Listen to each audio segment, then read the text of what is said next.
Es un verdadero gozo el poder estar aquí reunidos virtualmente. La vida cambia, las experiencias nos transforman. Hay situaciones que mudan nuestros corazones, experiencias que nos hacen reflexionar. La gracia de Dios abundante en la vida, la oportunidad de estar aquí, de seguir respirando, de poder predicar, de poder usar estos pulmones, estas cuerdas vocales para poder darles un mensaje. Deseo con todo el corazón que me escuches y que Dios bendiga tu vida a través de esta temática. He seleccionado el tema fructíferos en el encierro y Dios tiene algo que explicarte y algo que bendecirte. Génesis capítulo 41 versículo 50 dice: y nacieron a José 2 hijos antes que viniese el primer año del hambre, los cuales le dio a luz a Senat, hija de Potifera, y llamó José el nombre del primogénito Manasés, porque dijo: Dios me hizo olvidar todo mi trabajo y toda la casa de mi padre. Y llamó el nombre del segundo Efraín, porque dijo: Dios me hizo fructificar en la tierra de mi aflicción. Gracias Memo, gracias Gustavo, Hugo, Chaday, a la distancia, muchas gracias por estar aquí y gracias a ustedes por estar aquí viéndonos también. Dios me hizo fructificar en la tierra de mi aflicción. Los padres tenemos el privilegio de ponerle nombre a nuestros hijos, de nombrarlos, y es una bendición y a veces es una maldición. Afortunadamente los derechos humanos han instruido a los secretarios del registro civil para que cuando llegue un nombre raro instruyan a los padres para corregir ese nombre. Le ponemos a nuestros hijos nombres pensando en algo a futuro, en alguna personalidad, en alguna revelación, en algún personaje bíblico que admiramos, en algún significado griego o hebreo que dé una dirección a la vida de nuestros hijos. Efraín, para José, significaba la cúspide, el aceptamiento, el reconocimiento de que Dios lo había hecho fructificar en una tierra de aflicción. Hay que fructificar en tiempos difíciles. Hay que dar fruto en momentos muy difíciles como los que estamos viviendo ahora. Estudié en Yucatán, en Betel, en la península, y antes de Chichén Itzá hay un pueblo llamado Yotzonot. Ahí hay una iglesia de las Asambleas de Dios en donde había una niña de la iglesia que tenía un nombre de una medicina. Cuando le preguntábamos a la chiquita: oye, ¿cómo te llamas? Ella decía el nombre de la medicina y entonces uno pensaba que era broma. Y le preguntábamos otra vez: no, en serio, ¿cómo te llamas? Y ella me decía el nombre de la medicina. Algo así, por ejemplo, terramicina. Y era increíble para quien le preguntara el nombre: ¿cómo te llamas? Y ella decía terramicina, por decir algún nombre. Y entonces ella decía: es que mi abuelita enfermó y el médico le recetó esta medicina y ella guardó la caja en el refrigerador por muchos años. Y ella dijo: cuando nazca una hija, una nieta, le pondré el nombre de esa medicina, y se lo puso. Así que de esa historia que les estoy contando, pasó por 1986, 87, la niña tendría unos 5 o 6 años de edad y no sé si siga llamándose igual o se haya cambiado el nombre, espero que sí. Pero qué cosas hacemos cuando nacen nuestros hijos y les ponemos nombres raros. Yo tengo 2 hijas, a la mayor que nació en el 95 en la devaluación de Ernesto Zedillo, le puse por nombre Shaddai, que es el Dios Todopoderoso, Shaddai. Y 2 años después nació Jireh, que nació con 6 meses de gestación y pesó 0.825 gramos. Era un milagro que haya nacido de 6 meses de gestación. La fuente se rompió y estuvo 3 meses exactamente en la incubadora. Romy, la enfermera, me dijo cómo le pondrá a su hija. Y sin consultarlo le dije, ponle por nombre Jireh. Y escribí Y-I-R-E-H, Jireh. Y ella me dijo, ¿qué significa el nombre? Entonces le dije, proveerá. Y cuando lo juntas con Jehová Jireh, significa Jehová proveerá. 1997 estaba en Díaz Mirón, en el hospital de ginecopediatría en Veracruz, solo, sin dinero. Marqué a algunos amigos y no me contestaron, de ahí del puerto. Rentamos una casa, dormimos en un colchón en el piso, compramos unas hornillas para comer, llevamos un mini refrigerador, unas mesas de Coca-Cola y viajábamos a 2 cuadras para entrar al hospital de ginecopediatría para ver a Jireh. A ella le faltaban pesos en gramos y a mí me faltaban pesos en dinero. Y por eso decidí ponerle Jireh, que significa proveerá. Pero qué cosas hacemos, ¿verdad? Cuando le nombramos a nuestros hijos y el poder de poder darles un nombre. Hagan de cuenta que esta plática entre una madre y un hijo sucede o va a suceder todavía en el año 2025. Y el hijo le dice a mamá, mamá, ¿es cierto que conociste a mi padre en un encierro? En una cuarentena. Y la madre le dice al hijo, cállate, COVID David. Porque sí, es verdad. Nació, se gestó, se embarazó durante un periodo de cuarentena y 5 años después le dice, ¿cómo es que conociste a mi padre? Y le pusieron por nombre al niño COVID David. Ojalá y no sea cierto, ¿verdad? Ojalá y 5 años después nadie se llame COVID. Pero como la historia habla de este periodo de transición en donde José le pone por nombre a su hijo Efraín, que significa Jehová me hizo prosperar, fructificar en tierra de aflicción. Vivimos tiempos difíciles para los negocios, para los comercios, para las papelerías, para las farmacias. Vivimos tiempos difíciles para los taxistas, para los urbaneros. Vivimos tiempos muy difíciles para cualquier persona en un restaurante, en una fonda, en un mercado, para los comerciantes formales y los informales.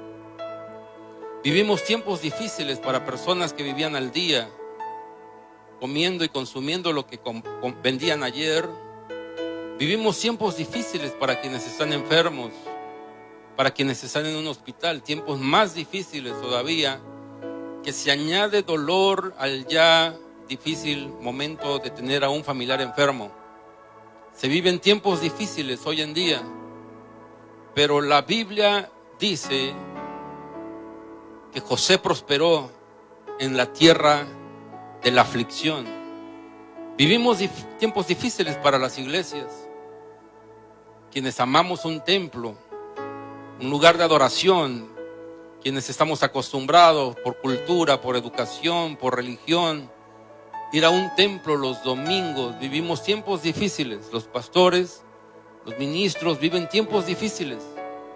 Pero es precisamente allí, en ese tiempo difícil, en donde Dios nos hace fructificar. Porque Jehová me hizo fructificar en tierra de aflicción. Y vaya que si hay tiempos difíciles, tiempos de aflicción. Quiero contarles la anécdota real de un joven de 21 años llamado Levis Strauss, Levi's. Él era judío, se llamaba Leví. Y este hombre, en la fiebre de la búsqueda de oro en California, en las minas, Se dedicaba en realidad a hacer tiendas de campaña con unas telas muy gruesas, que eran telas de lona. Y Leví, el joven de 21 años, le hicieron un pedido de 15 tiendas. Él las construyó, las hizo. Y cuando la persona que le había hecho el pedido de 15 tiendas no le reclamó, no le pagó, no le fue a buscar el producto, él había invertido mucho dinero en hacer esas 15 tiendas de campaña para los mineros. Y como no fue a buscarla, él pensó que era su ruina ya. Se le quedaron un montón de tiendas de lona. Su inversión se había quedado allí. Y él pensó que era su ruina. Pero luego observó que justamente los mineros rompían mucho sus pantalones, porque se arrastraban en las minas, en las rocas, en los ríos, y rompían los pantalones de algodón, de telas delgadas. Y se le ocurrió a este joven judío Leví el hacer de las 15 tiendas que habían quedado, el hacer pantalones. Así que construyó los pantalones y los empezó a vender.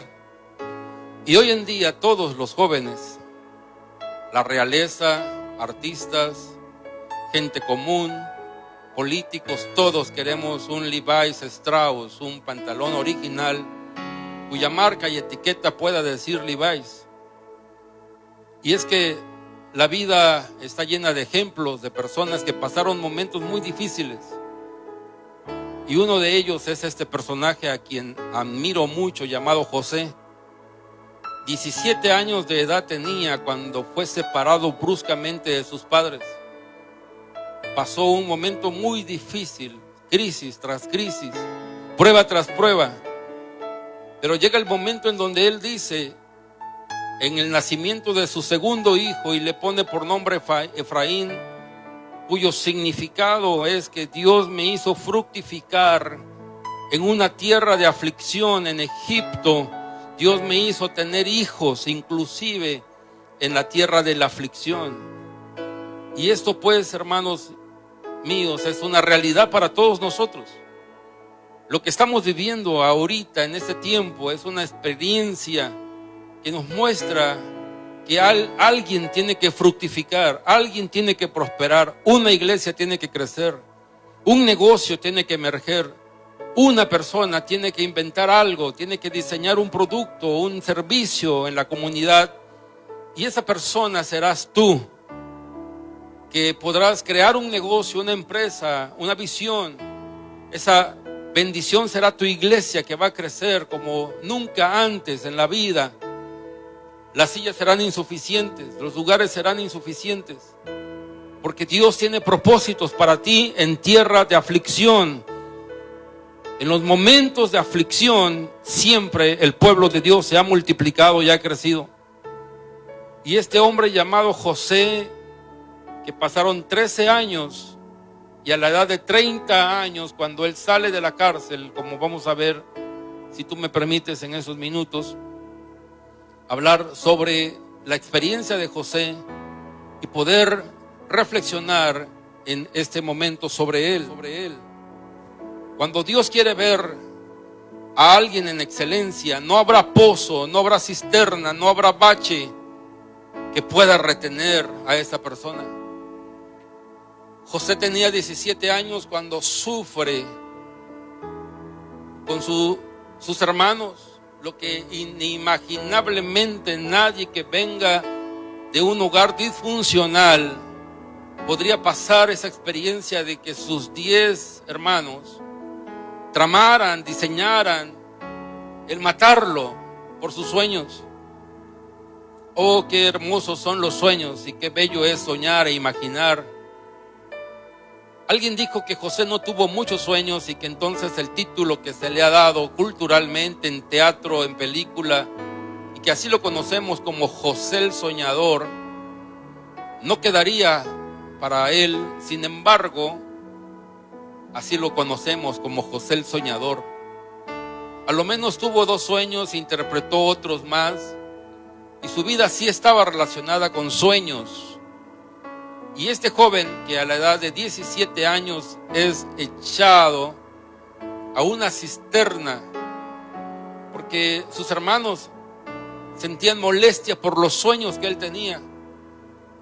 Pero cuando Dios quiere llevar a alguien a excelencia, cuando Dios quiere llevar a alguien a eminencia, cuando Dios quiere exaltar a una persona, no habrá cisterna, no habrá hueco, no habrá bache capaz de retener a aquel a quien Dios llevará a ser gobernador, a ser un príncipe, a ser alguien en prominencia.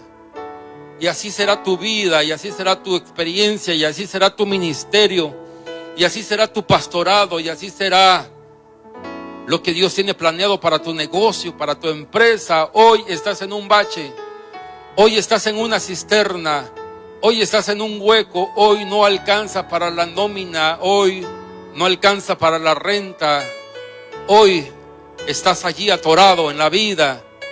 El empleo que habías conseguido se perdió, la gerencia que habías perseguido se perdió, tu profesión está atorada, tu doctorado, tu licenciatura está allí en un bache, pero Dios te va a llevar a un lugar diferente.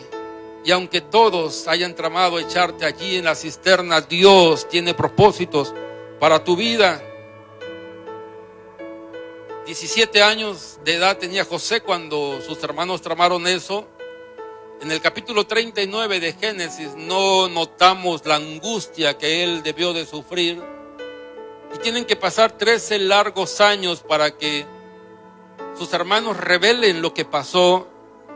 Y ahora en el capítulo 42, versículo 21, sus hermanos dicen así: y decía el uno al otro, verdaderamente hemos pecado contra nuestro hermano, pues vimos la angustia de su alma cuando nos rogaba y no lo escuchamos.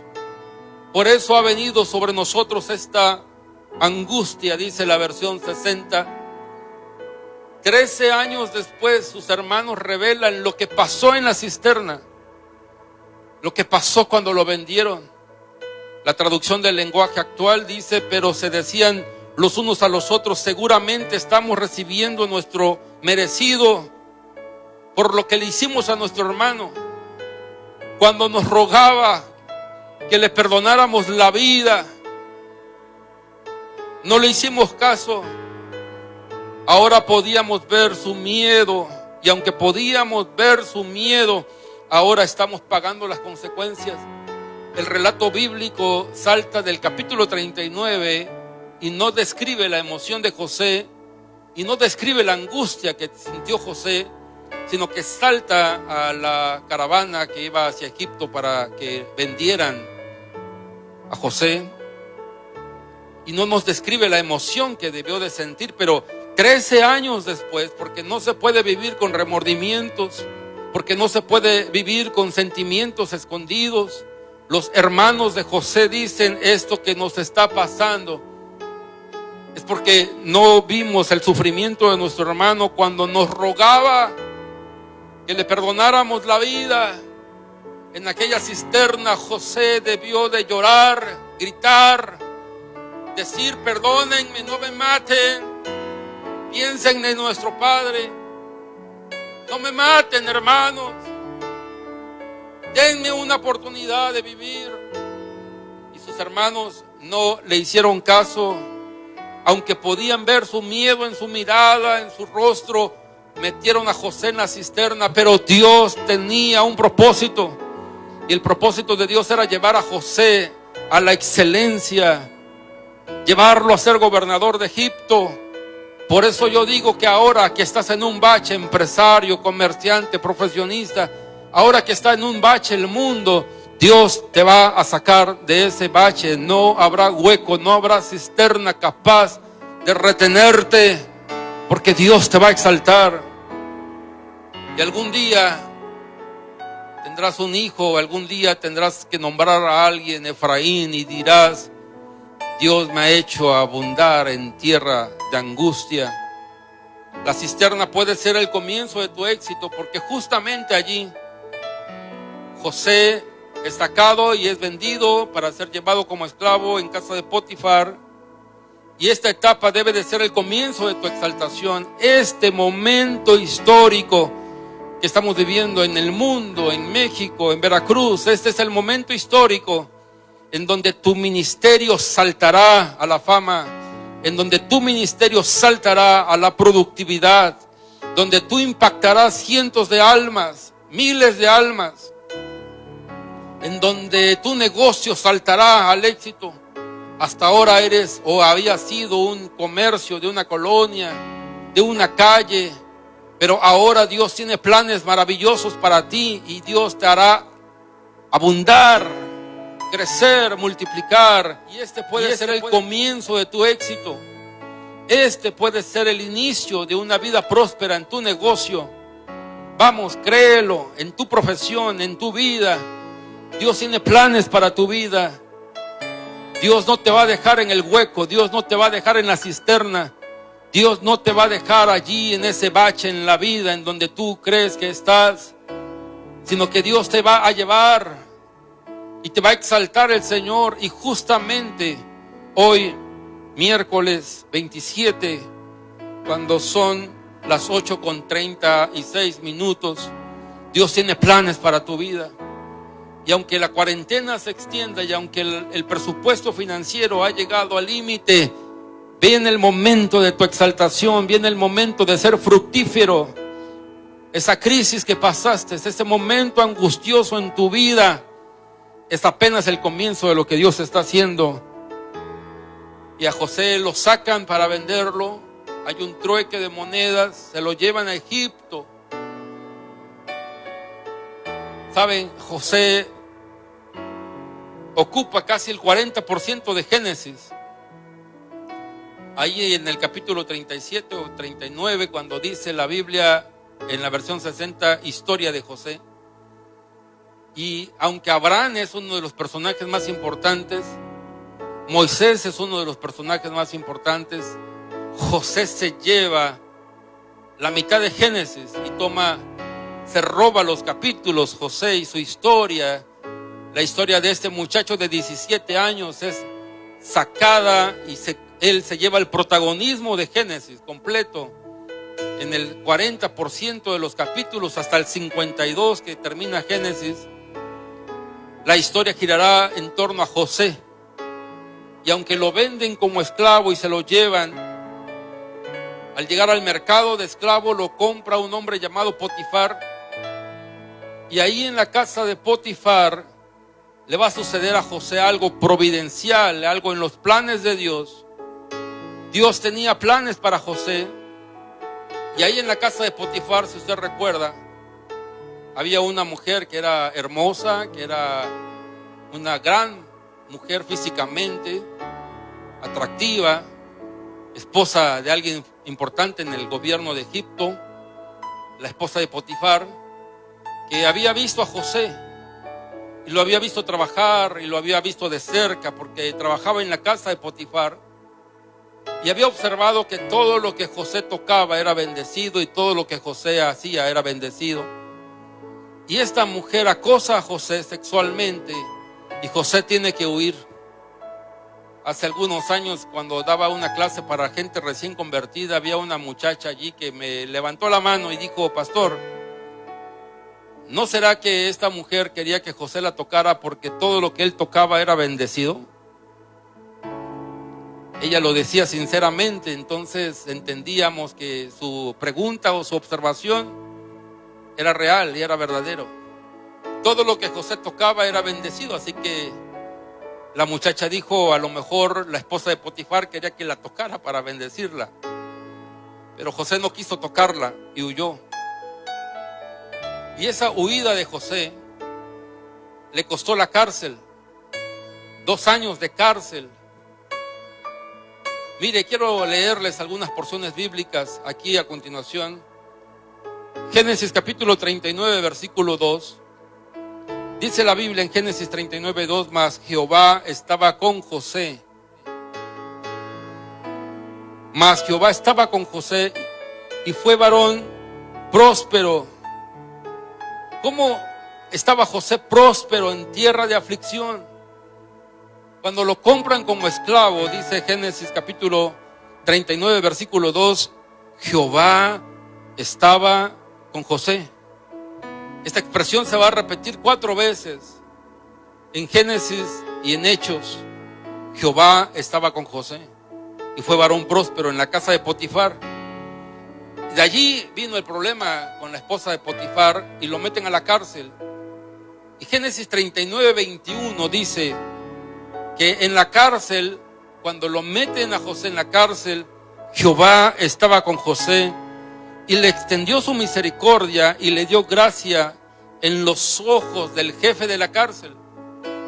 Esa cárcel no era una cárcel común, como lo vamos a ver más adelante, era la cárcel en donde iban los funcionarios del gobierno de Egipto.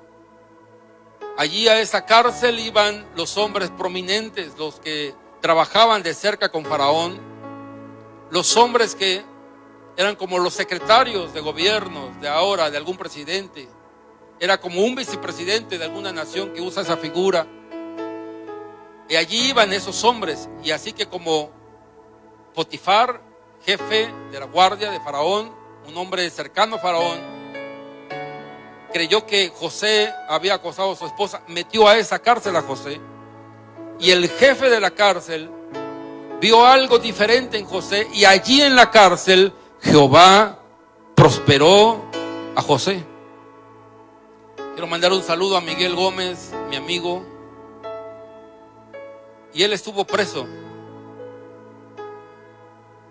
Él es soldador, albañil, carpintero, 1000 usos. Y cuando yo conocí a Miguel Gómez, presbítero de la región sur, veía que él soldaba, que él arreglaba motores, que era mecánico.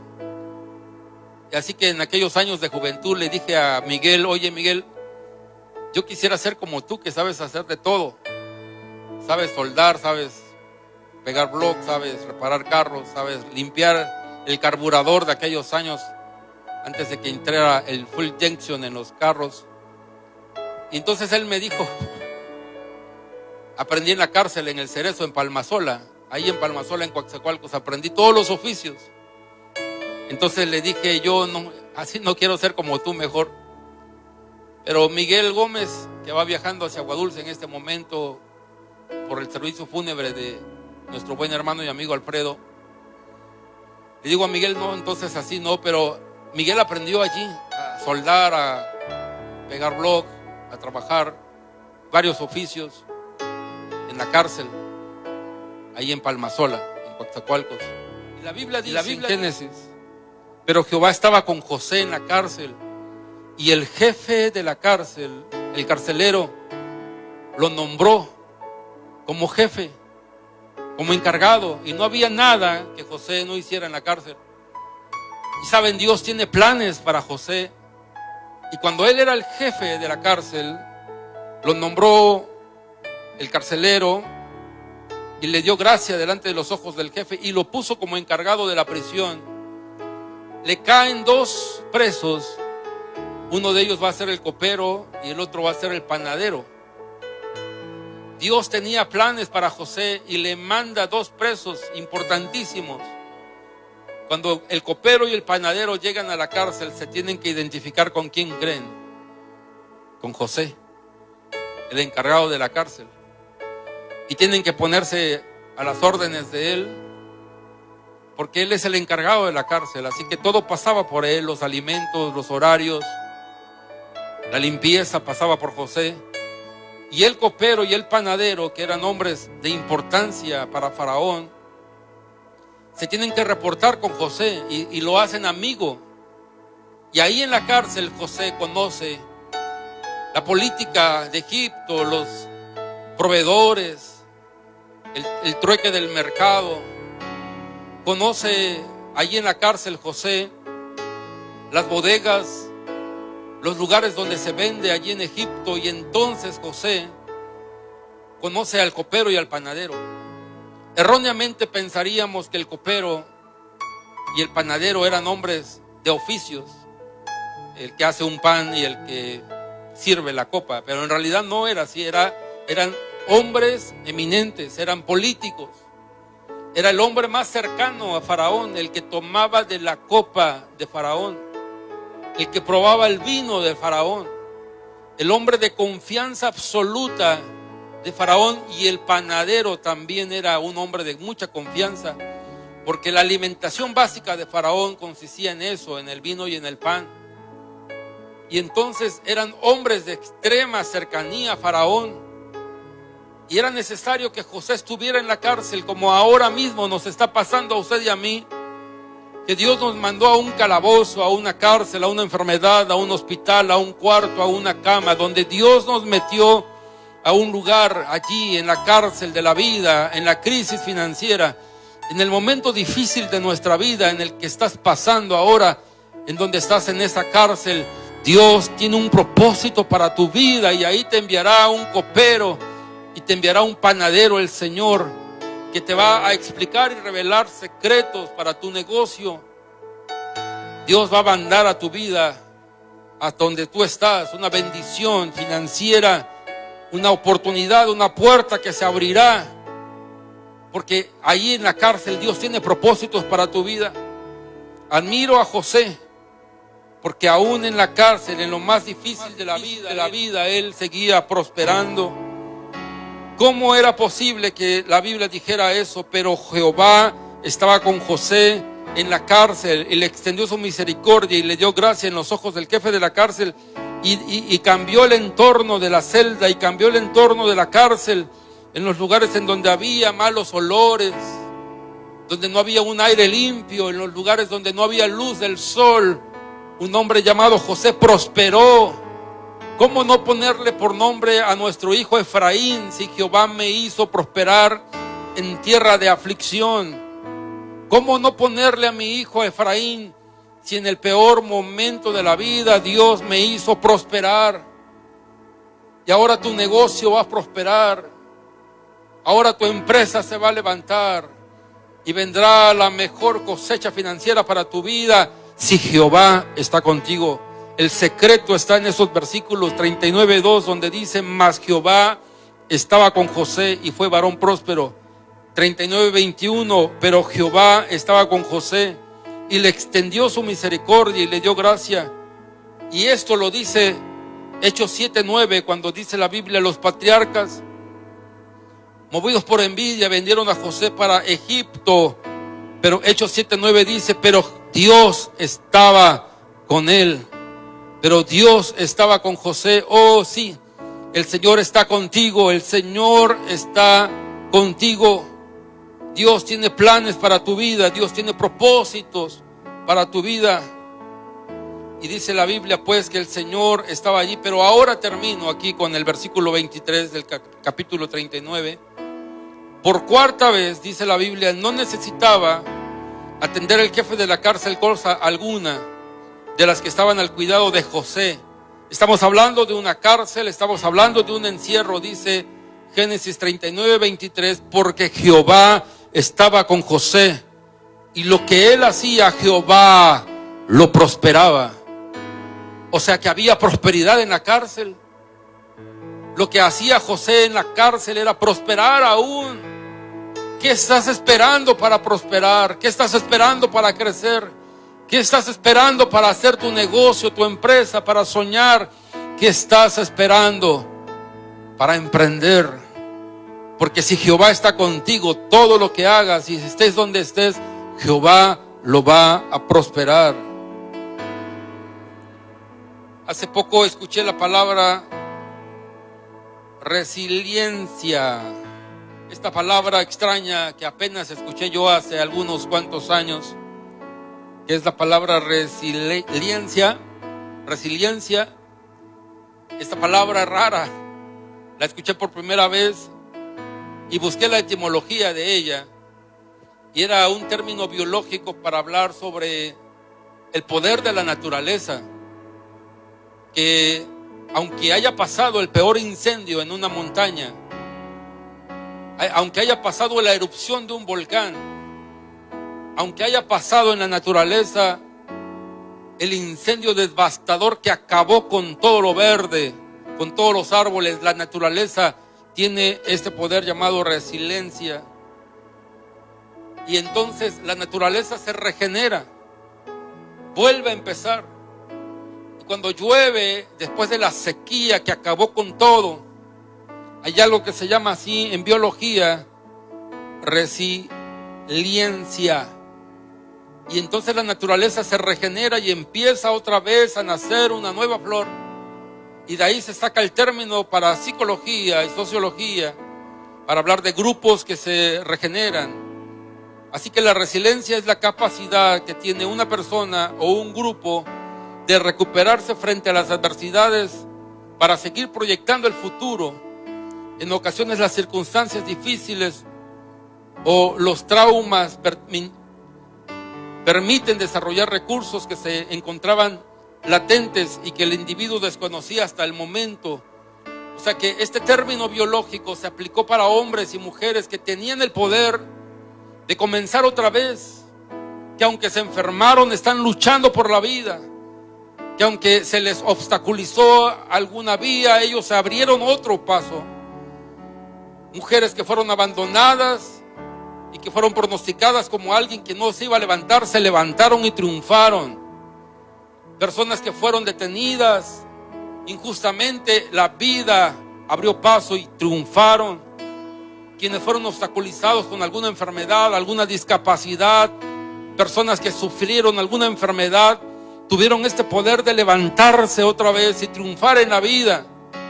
Y José tenía ese don y tenía ese poder llamado resiliencia, y se recuperó muchas veces. Y aunque lo metieron en la cárcel, voy a leer ahora Génesis capítulo 39, versículo 23.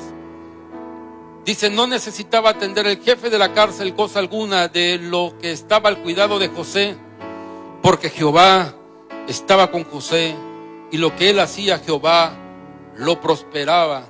Y allí justamente en la cárcel José conoce a dos hombres que van a enseñarle la administración, los recursos. Y esos dos hombres, el panadero y el copero, tienen un sueño y se lo cuentan a José. Y usted sabe la historia. El panadero muere y el copero es restaurado. Pero dice la Biblia, y olvidó el copero a José y no se acordó de él. Pero Dios tenía propósitos en la cárcel para José. Y yo sé que hoy muchos de nosotros estamos pasando una cárcel, una enfermedad, una crisis, un dolor, una traición, un problema matrimonial, algo que nos metió en esa cárcel. Y aunque estemos allí sufriendo y tu negocio se está muriendo, Dios tiene planes para tu vida. Dios tiene un propósito para ti. Él va a sacar adelante tu circunstancia, tu problema. Levántate en el nombre de Jesús y triunfa. Y qué experiencia de José cuando interpreta el sueño y le dice al copero: acuérdate de mí cuando salgas. Y entonces la historia es emotiva y el copero olvida a José, pero luego entonces se acuerda de él cuando José tiene el sueño. Te invito a que este domingo a las 9 de la mañana continuemos con la segunda parte de esta reflexión y veamos a José triunfar en plenitud. Pero la Biblia dice así, de esa forma: envió un varón delante del José. Salmo 105, versículo 17. Envió un varón delante de ellos, a José, que fue vendido por siervo, dice el Salmo 105, 17. Afligieron sus pies con grillos. En cárcel fue puesta su persona, hasta la hora que se cumplió su palabra, el dicho de Jehová le probó. El Salmo 105 habla de lo que pasó José en la cárcel. Y este muchacho de 17 años, que ahora tendría unos 28 años de edad, lo meten a la cárcel y le ponen maderas, grillos. Y ahí estuvo José, porque en la cárcel se puede prosperar, porque en la celda se puede prosperar, porque en la cisterna José prosperó, porque en este bache tú vas a prosperar, porque en esta crisis tú vas a prosperar, tú te vas a levantar, porque en este momento nuestras iglesias van a crecer, más almas van a llegar, porque Dios ampliará tu visión. Tienes que ampliar tu visión. Por eso la Biblia dice así: y llamó el nombre del segundo hijo Efraín, porque dijo: Dios me hizo fructificar en la tierra de mi aflicción. Ahora entiendo por qué José le iba a poner por nombre a su hijo Efraín. Porque cuando tiene un hijo, tienes el poder de ponerles el nombre. Cuando le llamo a mi hija Shaddai, me acuerdo que Dios es todopoderoso, que no hay imposibles para Dios. Y digo el Shaddai: Shaddai, te amo, te quiero, hija. Pero cuando menciono el nombre Jireh, tan corto, me acuerdo que Dios provee, que Jehová proveerá. Y entonces José le pone por nombre a su hijo Efraín. Y cada vez que le iba a llamar, le iba a gritar: Efraín, ven. Efraín, ¿dónde estás? Siempre José se iba a acordar que Jehová hace prosperar en tierra de aflicción.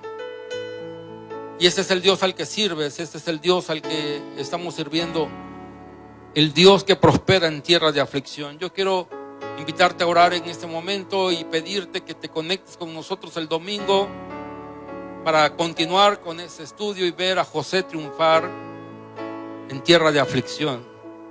Y en tierra de aflicción vamos a prosperar y ser bendecidos. Déjame orar por ti.